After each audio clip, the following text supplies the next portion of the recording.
Чи яагаад архитектурын мэргэжлийг сонгосон юм бэ?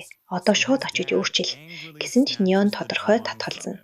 Тэгтэл аав нь уурлаж түүний зурж байсан барилгын зургийг булааж аваад чи ээжигээ бас энэ мэргэжлийг сонгож байсан болохоор л ингэж байгаа л чинь би мэдэж байна. Гэхэд Неон энэ сайн хэрэг байна. Ядаж чи ээжийн талаар ямар нэг зүйлийг санаж байна шүү дээ гэж хариулаад зураг авч тэндээс явдаг. Роуз хатагтай Неоны төрсөн ээж биш гэдгийг Миа ойлгоод түүнийг өрөвддөг. Үүний дараа Неоны аав түүнийг зэмлэсэндээ сэтгэлэн дундуур байсан тул хүүгийнхээ өрөөнд орно. Тэгтэл түүний нүд Хуанли дээрх 28 өдөр дээр тусах бөгөөд энэ нь түүнийг цочирдуулдаг. Роуз хатагтай түүнээс юу басан бэ гэж асуухад тэр өнөөдөр Неоны ээжийн төрсөн өдөр байна. Тийм учраас Неон өнөөдөр тийм их сэтгэл дундуур байжээ гэж хариулна. Тэгээд бид Неоны гэрэлт цамхаг дээр сууж ээжийнхэн дурсгалтай холбоотой өнөөх зургийг харж байгааг харна. Яг тэр үед Мяо тэнд ирж Неоныг ширтэнэ. Неоны нүд охин дээр тусахад тэр Мяог хажуудаа суулгадаг. Тэрээр өнөөдөр миний төрсөн ээжийн төрсөн өдөр. Харин миний ээж гэж бодож байгаа хүн бол Кайдогийн ээж юм гэж хэлсэнд Мяо цочирддаг. Тэрээр үргэлжлүүлэн ээжийг нас барснаас хойш жилийн дараа аав маань Кайдогийн ээжтэй гэрлэхийг санаж болгосон. Үүнийг Кайдо бит хоёр хоёулаа эсэргүүцэж байсан. Гэвч нэг өдөр би аавыгаа ээжээс хойш ямар их ганцаардаж өдөржин гонигтай байдгийг анзаарсан юм. Тиймээс би тэдний гэрлэлтийг зөвшөөрсөн. Кайдо үүнийг мэдээд маш их ууралсан. Тийм учраас тэр өнөөдөр миний найз биш байна. Бид өмнө нь хамгийн сайн найзууд байсан юм. Би зүгээр л аавыгаа ээжийг тийм хурдан марцсанд гуниглаж байна гэж хэлэхэд Мяо энэ түүхийг сонсоод уйлж эхэлнэ. Неон чи яагаад уйлаад байгаа юм бэ гэж асуухад Мяо уучлалтгүйгээд биеэ барихаар хажуу тийшээ явдаг. Үүний дараа Неоны гэртээ эргэж ирэхэд аав нь түүнийг хүлээж байх бөгөөд тэд гуруула хамт оройн хоол иддэг. Маргааш нь урлагийн ангид Неон Мяод тусалж байгаад санамсаргүйгээр түүн рүү өнгө асгачдаг. Мяогийн урлагийн шалгалт маргааш байсан ч тэр Неонд юу ч хийсэнгүй. Тэгээд Неон түүнд цоошин өнгө худалдаж авахар дэхүүрт ирэхэд Мяо бас өнгө хар зогсохыг хардаг боловч үнэтэй байсан тул охин арч чадахгүй байлаа. Неон түүнд өнгийг худалдаж авдаг.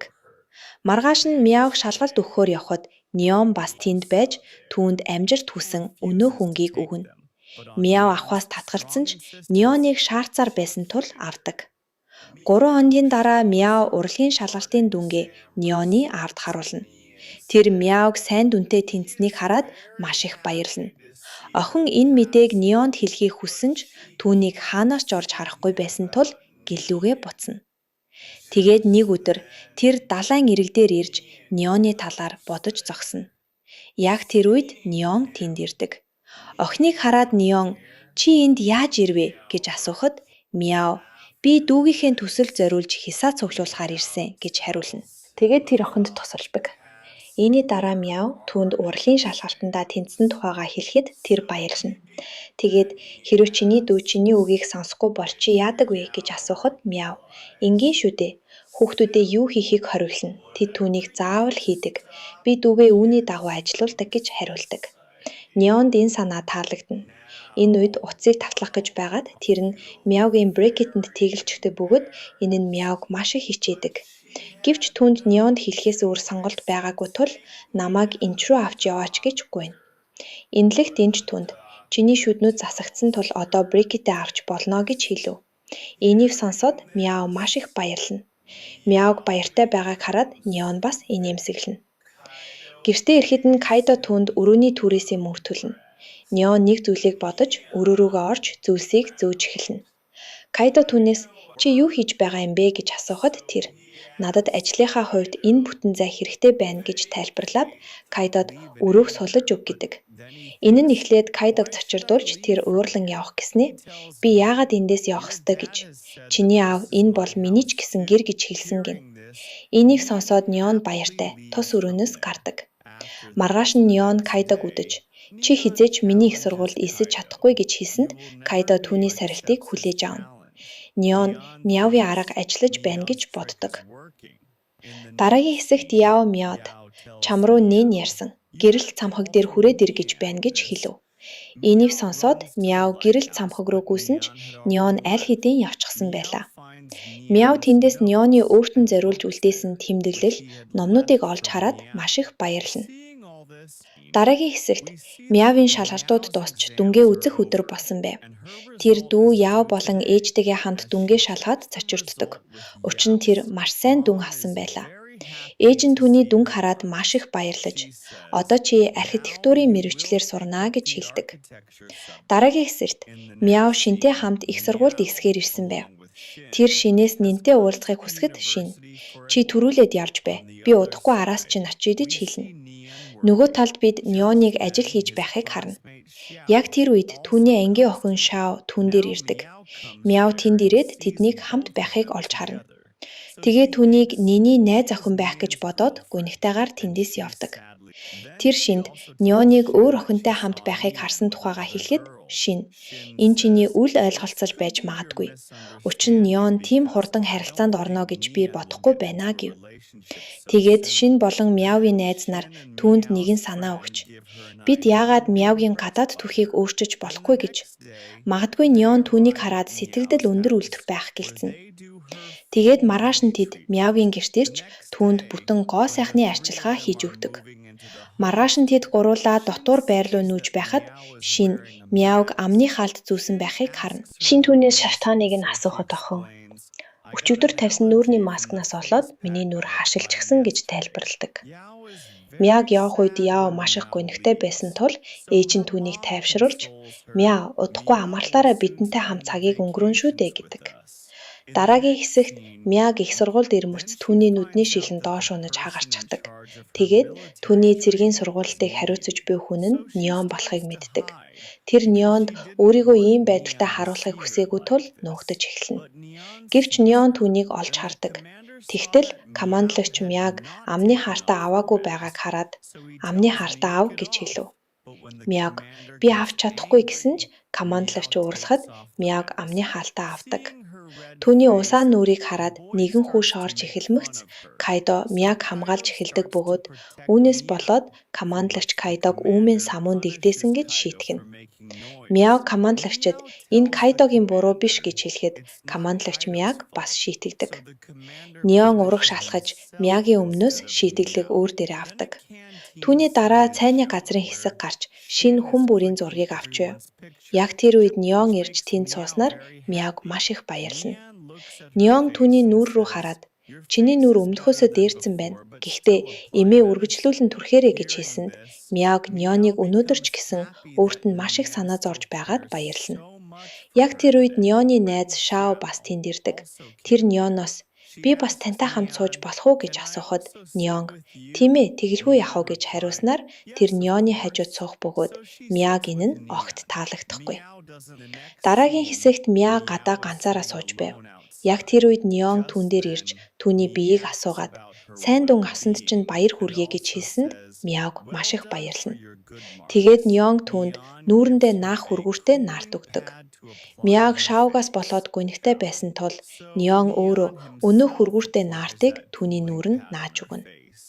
Дотуур байранд Мяг болон түүний найз Ванги хоёр нэг өрөөнд орсон боловч шин өөр өрөөнд орсон тул Мяг жаахан гуниглана.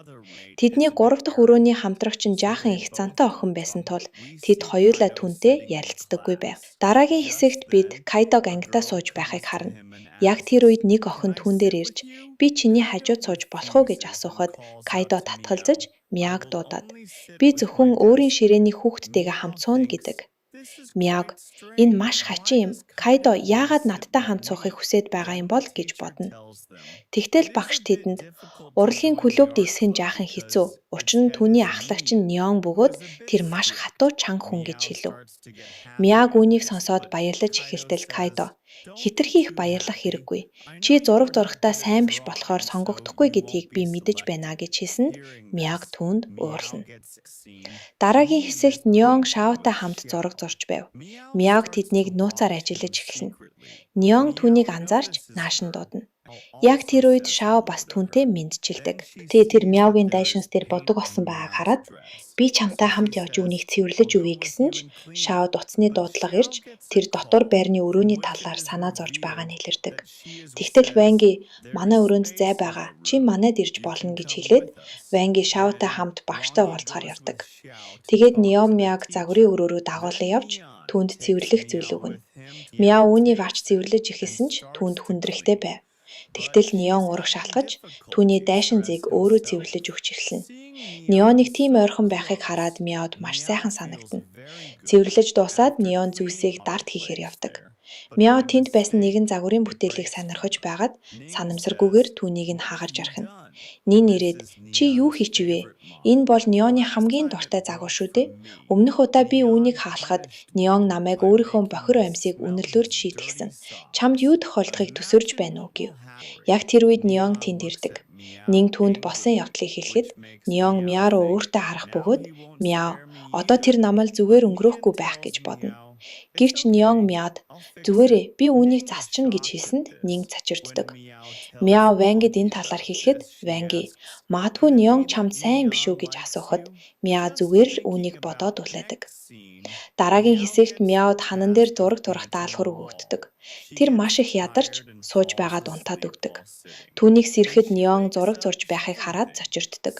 Тэр бүх зүйлийг зурж дуусгасан байлаа. Үүнийг хараад Мяу Неонд баярснаа илэрхийлнэ. Үүний дараа Мяуг гадаах үйл ажиллагаанд хүүхэлдэйн дүрийг маш сайн хийж байхад Неон түүн дээр ирж чи маш сайн ажил хийлээ гэж сайшаадаг. Гэвч Мяу түүнтэй зүй ёсоор харьцахгүй байв. Неон Мяуг яагаад ингэж ажиллаад байгааг ойлгохгүй байлаа. Яг тэр үед нэгэн хүү Мяу дээр ирэхэд Мяу түүнтэй маш сайхан харьцаж эхэлнэ. Үүнийг харсан Неон маш их хатаархдаг. Тэгээд Неоныг биеэ засчаад усууж байтал түүний нэрийг зарлаж Неоныг хамгаалтын албаны самбар дээр дуудав. Неон жаахан санаа зовсон тул Мяуг өөртөөгөө хамт дагуулan явна. Тэгтэл бид Мяуг гэрээсээ зугтаж ирсэн дүү Яотай хамт ирэхийг харна. Тэр Мяуд ээжийнхээ талаар гомдлоход Мяу түүнийг зэмлэж эхэлнэ. Үүнээс хэд хоногийн дараах хэсэг гарна. Мяу гоо сайхны бүтээгдэхүүн хэрэглэснээр маш их өөрчлөгдсөн байв. Кайдо түүнийг хараад чи бүрэн өөрчлөгдөжээ гэхэд Мяу инээмсэлнэ. Тэгээд цайны газарт шинэ Неонтай хамт сууж байгаад Мяуг наашин дуудана. Шинэ Мяуд чи одоо улам бүр хөөрхөн болжээ гэж хэлээд Неоноос Мяу өмнөхөөсөө өөр харагдахгүй байна гэж үү гэж асуухад Неон миний хувьд Мяу өмнөх шиг л харагдаж байна гэж хэлдэг. Мяу чимээгүй болж магадгүй Неон намайг анзаардаггүй байх гэж бодно. Дараагийн хэсэгт Мяу шалгалтандаа муу дүн авсныхаа төлөө багшид зэмлүүлж маш их гунигтай байв. Кайдо түүнд би чамд анхнаас нь хэлсэн шүү дээ. Чи энэ бүхнийг хийж чадахгүй. Чи хизээч над чиг ухаалаг болж чадахгүй гэхэд Мяу уурлаж "Хэрэв чи тийм ухаалаг юм бол яагаад надтай хамт суугаад байгаа юм бэ?" гэж асууна. Кайдо би чиний тэнэд байдлыг өргөж хараад сурчсан юм гэж хариулсанд Мяу түүнд маш их уурлана. Тэгээд Мяу Шин болон Ванги нарт шалгалтандаа муу дүн авсан тухайгаа хэлэхэд Шин чи Неоноос дахин татлага авах хэрэгтэй гэж хэлээд Неонтой энэ талаар ярилцдаг. Неон зөвшөөрнө. Тэгээд тэд хамт хичээл хийж байгааг харуулна. Маргааш нь Мяу самбарыг хараад найзуудтай удахгүй зарим бүлгүүдийн найрамдлын үдшилэг болох гэж байгааг хэлэхэд бүгд маш их баярлана. Дараагийн хэсэгт Мяу Неонтой хамт хичээл хийж байв. Тэр Неоныг өмнө нь алхах ангийн ах гэж дууддаг байсан бол одоо нэрээр нь дуудахыг хичээнэ. Маш их цаг гаргасны эцэст Мяу түүнийг Неон гэж дуудахад Неон цочирддаг. Тэгээд бид найрамдлын үдшлийн хэсгийг харах бөгөөд тэнд бүгд олон тоглоом тоглодог. Хамгийн сүүлийн тоглоомонд хайрцагнаас нэр сонгож байв. Тэгтэл Шиний нэр Неонтой хамт хамтрагчаар гарч ирэхэд Мяугийн нэр Кайдотой хамт гарч ирдэг. Кайдо Мяуд "Хэрэв би чамаас болоод ясагдвал сайн зүйл болохгүй шүү" гэсэн ч дотроо Мяугийн хамтрагч болсондоо баяртай байлаа. Тэгээд Неон Шин хоёр төрүүлж харин Мяу Кайдо хоёр хожигдсныхоо төлөө шийтгдэж тэд хоёулаа шүүгэнд төвжигдэх ёстой болдог. Неон тэднийг ингэж төвжигдэхийг хараад маш их уурлаж шүүгээ рүү ширтэнэ. Шүүгэн дотор Мяугийн нүд линзнээсээ болоод өвдөж байв. Кайдо Мяугоос чи зүгээр үү гэж асуухад охин "Тиймээ" гэх бөгөөд гадаа Неон маш их хатаархаж зогсоно. Шүүгэн дотор Мяу зүрхэндээ Неоныг дуудаж эхэлнэ. "Гуй Неон, хаалхыг нээж өгөөч. Яг тэр үед Нёны төвчээр эцэстээ тулсан тул тэр шүүгээний хаалгыг нээдэв. Кайдо гадагшаа гарахад Нён Мяод "Чамд гэрийн даалгавар байгаа шүү дээ, тийм ээ? Хамт хийцгээе" гэж хэлсэнд Мяо баярлана. Гэвч Мяог Нёнтай хамт явахыг харсан Кайдо маш их атаархдаг. Тэгээд Нён Мяод "Чи номнуудаа аваад загварын өрөөнд хүрээд ир. Өнөөдөр бид шүнжин хичээлнэ" гэж хэлсэнд Мяо баяртай номнуудаа авахар явдаг. Мяо тэнд ирээд Нёныг хичээлийн өрөөнд байхыг хараад "Бид хоёр санаа байна. Энэ мөч ямар онцгой вэ" гэж бодсон ч яг тэр үед Ним бас тэнд ирдэг. Тэгээд тэд гуруулаа хичээл хийж эхэлнэ. Хичээл хийсээр шөнө дунд болдог. Мяо жаахан ядарч байсан тул Нён түүнийг сэргээхийн тулд дээг рүү дагуулan гарах бөгөөд тэнд Мяо баяртай Нёны нэрийг бичиж эхэлнэ. Нён "Чи миний нэрийг бичиж байгаа юм уу?" гэхэд Мяо "Тийм ээ, би чамайг шалгалтандаа тэргүүлээсэй гэж хүсэж байна" гэж хариулна. Нён бас тэнгэр түүний нэрийг бичиж "Би бас чамайг шалгалтандаа сайн дүн аваасай гэж хүсэж байна" гэж хэлсэнд Мяо баярлана. Үүний дараа тэд хичээл хийхээр доошоо бууна. Өглөө болоход тэд хоёулаа өөрсдийн өрөө рүүгээ явах гэж байгаад зүүдэндээ ярьж буй Нинийг харна. Яагаад Ним бүх охтын анхаарлыг татдсан бэ? Тэр бас хөл бөмбөгт надаас илүү гэж ярихад Нёны толгойд нэгэн санаа орж ирдэг. Тэр Мяагоос уруулын будаг авч Нины нүүрэн дээр түрхэнэ. Мяо үүнийг хараад инээж эхлэхэд Нён Нинийг сэрэхгүй тулд гараа түүний амьж дээр тавьж дуугүй болгодог. Мяо Нёныг өөртөө тийм ойрхон байгаад маш их хичнээн.